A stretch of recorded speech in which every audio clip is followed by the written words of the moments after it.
Alors, Madame la maire, moi je n'ai pas attendu de siéger au sein de cette assemblée pour connaître votre intérêt pour la vie associative aixoise. Je vous ai connue comme adjointe en 2016 et vous aviez le souci de la vie associative.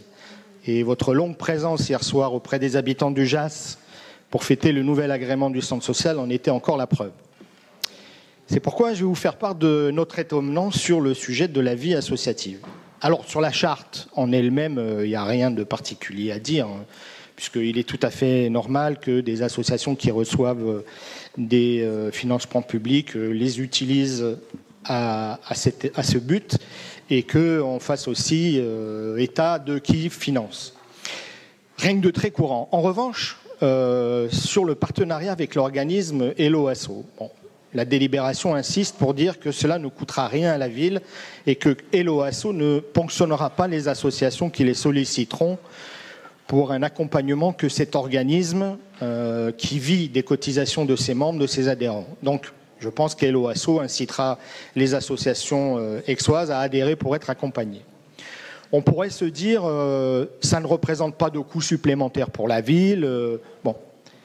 Mais nous pensons tout autrement. Nous pensons qu'une ville qui compte, Madame Augier vient de le dire, quelques centaines d'associations, plus de 600, comme vous le rappelez d'ailleurs dans la charte, se doit d'accompagner les associations pour leur développement et in fine pour le rayonnement de la ville. Nous pensons que confier à un tiers une partie du développement et du soutien à la vie associative, cela entérine et organise un désinvestissement de la municipalité. Et nous pensons que c'est ce dont on a besoin, c'est ce dont ont besoin nos associations et pas seulement les plus grosses d'entre elles. Une délégation qui ne dirait pas son nom, quoi. On transfère tous ces aspects de l'aide et de la gestion à des assos à un organisme qui va faire des visioconférences, qui leur répondra au téléphone, qui aidera les petites associations dans leur administration. Mais pour nous, il n'y a pas la dimension politique et la vision nécessaire pour accompagner ces associations si structurantes pour la ville d'Aix et pour la vie d'Aix. Et nous regrettons cette perte de souveraineté de la ville sur cette question et la ressource immense que représentent les associations. C'est un peu pour nous la même logique libérale que les maisons France Service censées remplacer les services publics de plein exercice.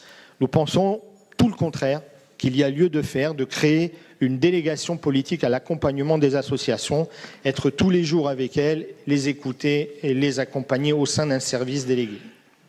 Merci. Moi, je